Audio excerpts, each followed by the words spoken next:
بسم اللہ الرحمن الرحیم۔ آدمی کی قدر اس کے دو چھوٹے اعضاء سے ہوتی ہے۔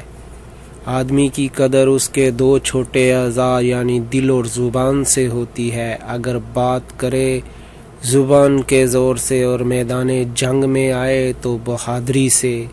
فرمان امام حضرت علی رضی اللہ تعالی عنہ۔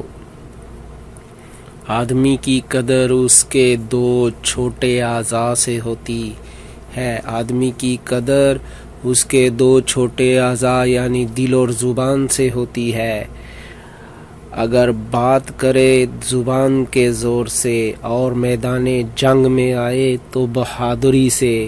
فرمان امام حضرت علی رضی اللہ تعالی عنہ۔ لا إله إلا الله لا إله